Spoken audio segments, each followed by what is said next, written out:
To make an online payment with Swifin, get online, log in with your username and password.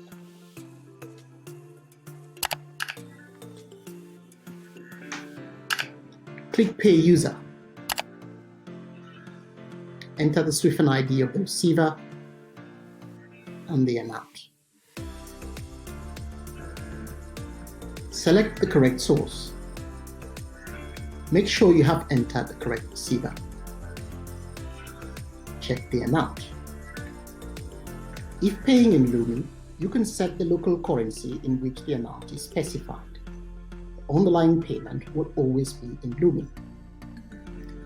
Schedule the payment if required. Check the details and confirm.